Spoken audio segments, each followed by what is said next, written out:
So why does promise sometimes be or not coming true?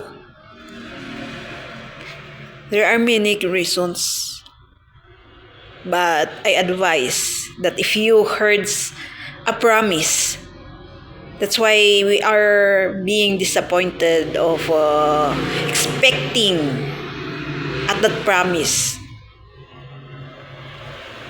Maybe we have to realize also that we should not expect too much to that promise.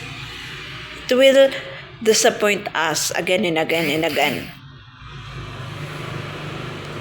Because that promise will not really be done totally 100%. Even though that person that give the promise will do it, there is some still percentage not totally did it. Some people will do it because of their dignity that they are saying. We tend to save ourselves from that dignity, and we will do that promise, and it's like a compilation for the promise that you did the promise. But there are really good people that really do their promise. Not 100%, but at least 98 or 99%. But those people that promise but didn't do their promise, sometimes there are many reasons for that one. There are unexpected events that happen. That's why that promise cannot be done. People expect too much. That's the problem. That's why they are being disappointed at that promise. If that person that promised didn't do the promise itself.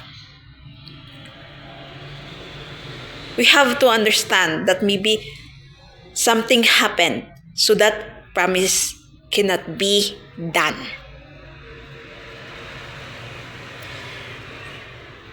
I hold that reasoning.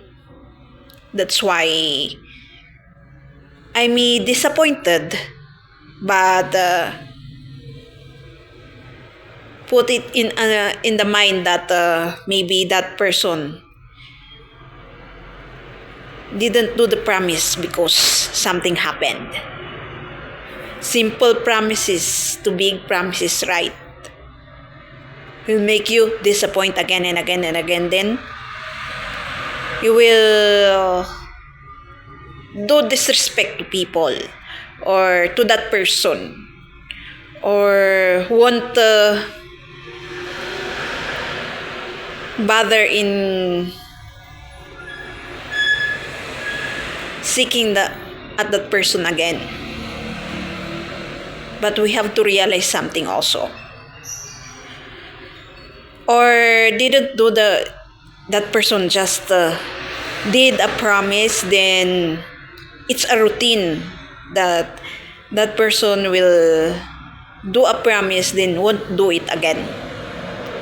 Do a promise to other person, then it's a routine that that person wanted just to disappoint that person, or that person only promised something to that person because that person that promised wanted something to that person to get, or info, to get something, anything, but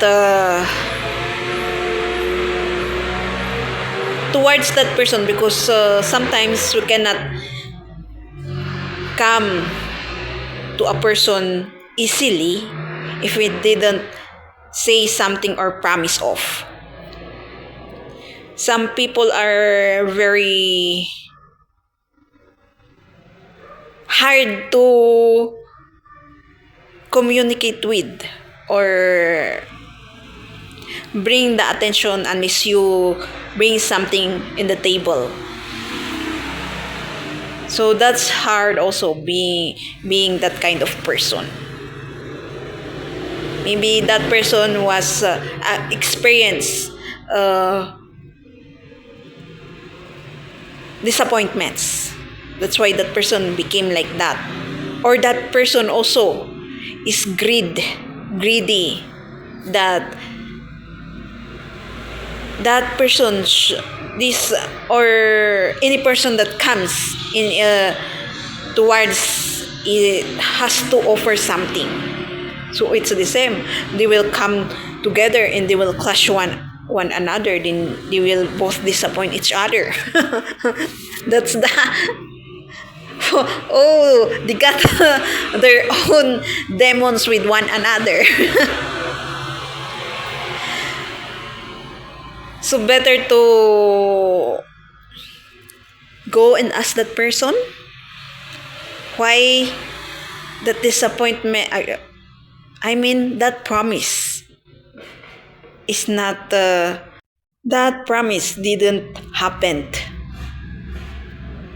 So that's why we have mouth and thinking and go to that person and ask why that promise didn't happen and why you are disappointed. You have to tell your part also that you are disappointed of that promise that is not or promise that never happened.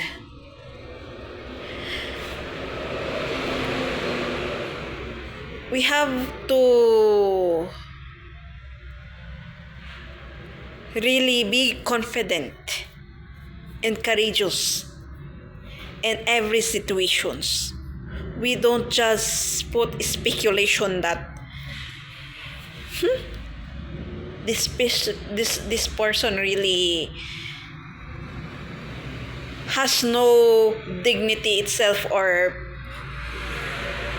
put bad speculations on those promises. I don't know what's the feeling of a person that made a promise that didn't do or continue or make it happen.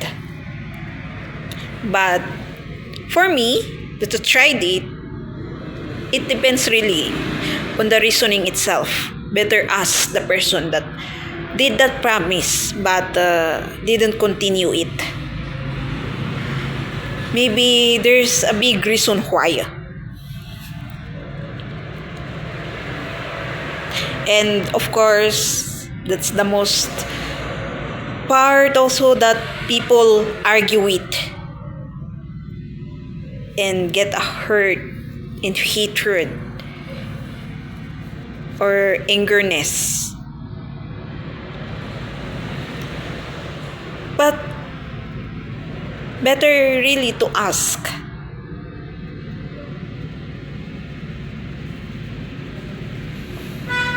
Sometimes we didn't go forward to the person right that we promised of, but say it to God that I cannot really do that promise that I made. I will give you will give a reason to God, then pray. Because by doing that also, for me, by doing that one, it will cleanse your conscience. The guilt that you didn't do the promise that you promised. Then you will feel aced that you will be understood.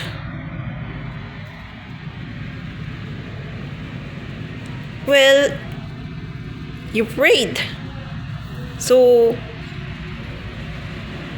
I guess that person vibed it. But still it depends. If that person really is hurt of the situation which is the promise, it really is depends. You